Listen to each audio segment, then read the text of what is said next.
You know that feeling, your palms get sweaty, your heart starts racing, your mind goes blank, all because you have to, well, talk to someone. Or maybe it's the thought of walking into a crowded room or giving that presentation. If any of that sounds familiar, trust me that you are not alone. That feeling is social anxiety, and it's something that millions of us wrestle with. But here's the good news, and I mean really good news. It doesn't have to control you. Seriously. Today, we're diving deep into 7 mind hacks and actually effective science-backed techniques that can help you say goodbye to social anxiety and hello to a more confident, outgoing you. If you're ready to reclaim your social life, let's get into it.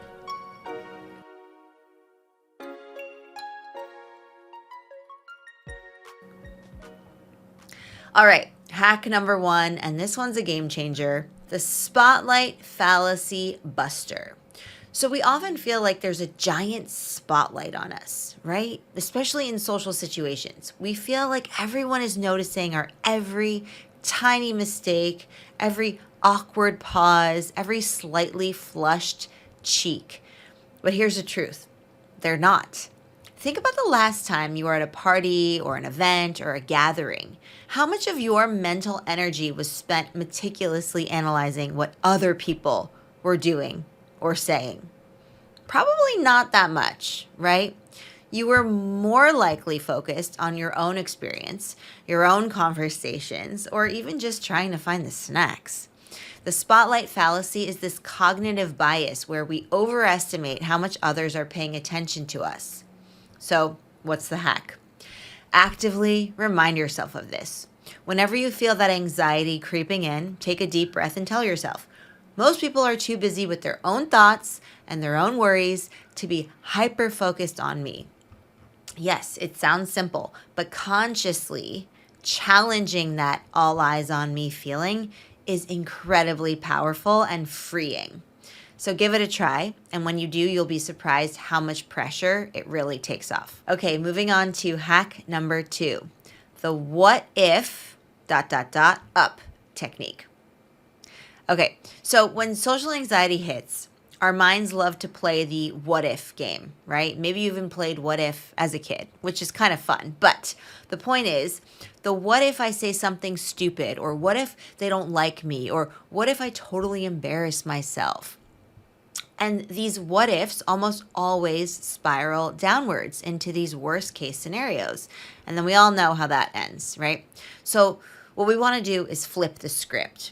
Instead of what if ... down, we're going to what if ... up.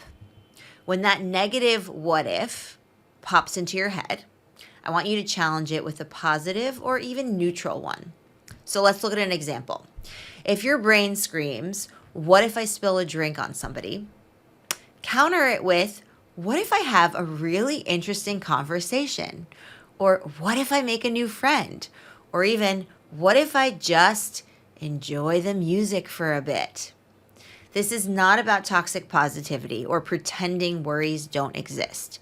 Rather, it's about balancing your perspective and training your brain to consider that good things, or even just perfectly fine things, are just as likely to happen as the catastrophes your anxiety is predicting. It takes a lot of practice, yes, but it's a fantastic way to redirect those anxious thought patterns and reframe your mind around it.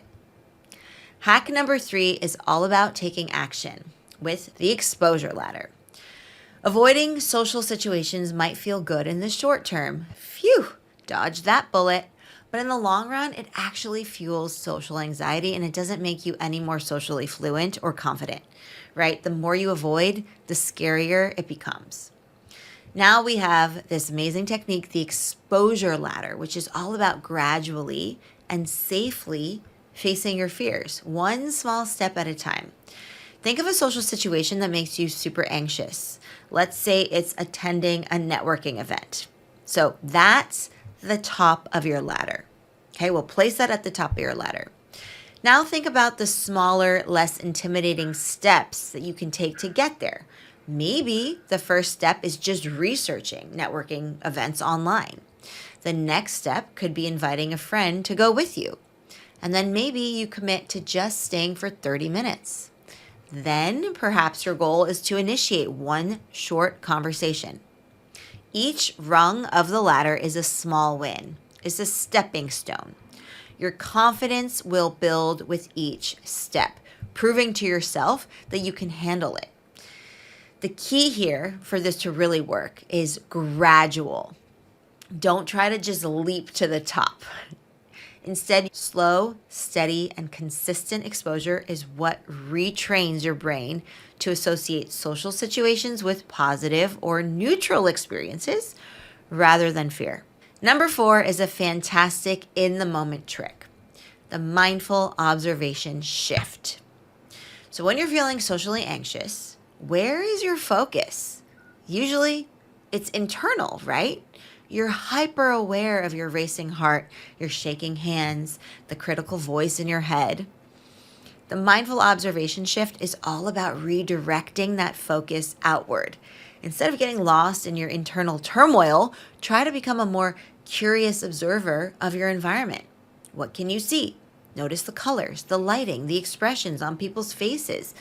Not in a judgmental way, just observing. What can you hear? The music? Snippets of conversations, laughter. What can you smell? Maybe coffee or food. By shifting your attention to the external world, you create a little distance from those overwhelming internal sensations. You're anchoring yourself in the present moment and in your surroundings rather than being swept away by anxious thoughts. It is a form of mindfulness that you can do anywhere, anytime, and it's incredibly effective for grounding yourself. All right, hack number 5. Let's talk about reframing your physical sensations. That racing heart, those butterflies in your stomach, maybe even a little bit of trembling. Classic signs of anxiety, right? But here's the thought. Those are also the exact same physical sensations you experience when you are excited or enthusiastic or super pumped up and stoked for something. The physical symptoms themselves are not the problem. It's our interpretation of them. So the hack here is to consciously reframe what those sensations mean. In other words, when you feel your heart start to pound before a social event, instead of thinking, oh no, I'm so anxious, this is going to be terrible, try telling yourself instead, okay, my body's getting ready. I'm getting revved up. This means I'm energized and alert. This is my game on feeling. Yes, okay, so it might feel a little bit silly at first, but by relabeling those physical cues and sensations, you can trick your brain into feeling more excitement and less dread. It's about changing the narrative your mind tells you about what's happening in your body. Number 6 is about self-compassion, the treat yourself like a friend rule. Think about it. If a close friend came to you and said, I am so nervous about this party, I feel like I'm going to make a fool of myself, what would you say to them? You'd probably be kind, supportive, and encouraging, right? You might even say, hey, it's okay to be nervous. Lots of people feel that way. Just be yourself. You're going to be great. Now, what do you say to yourself in that same situation? Well, if you're like many people with social anxiety, your internal monologue is probably a lot harsher. Don't be awkward. Why are you so weird? Everyone's going to judge you. This hack is simple but profound. Start treating yourself with the same kindness and understanding you offer a good friend. When that inner critic pipes up, challenge it. Ask yourself, would I say this to somebody I care about? And if the answer is no, then why are you saying it to yourself? Practicing self-compassion reduces the internal pressure and makes it easier to face social challenges. All right, my friends, finally, hack number 7. Focus on contribution, not perfection. Often, social anxiety stems from a fear of judgment and a pressure to be perfect, witty, charming, and flawless in every interaction. That's an impossible standard. Instead of aiming for perfection, shift your focus to contribution. How can you add value to the interaction, however small? Maybe it's by being a good listener. Maybe it's by asking a thoughtful question. Maybe it's making somebody laugh. Maybe it's offering a genuine compliment. Maybe it's just by bringing a positive, open, warm attitude. Because when you focus on contributing, you take the pressure off yourself to perform. You're thinking about the other person and the interaction as a whole rather than solely on your own perceived shortcomings. This shift in perspective can make social situations feel less like a test and more like an opportunity to connect, even in small ways. So there you have it, 7 powerful mind hacks to help you start saying goodbye to social anxiety. Remember, these aren't magic bullets, and like any skill, they take practice. Be patient with yourself. Pick just 1 or 2 that resonate with you and start implementing them however you can. Notice the small shifts, the little victories. The goal is never to feel a twinge of nervousness again. That's just not realistic. That's just being human. The goal is to have the tools and the confidence to manage that anxiety so it's no longer holding you back from living the rich, connected life that you deserve. Which of these hacks are you going to try first? Let me know in the comments down below. I would love to hear from you. And if you found this video helpful, please give it a thumbs up, subscribe for more content on building your confidence and social skills, and hit that notification bell so that you don't miss a thing.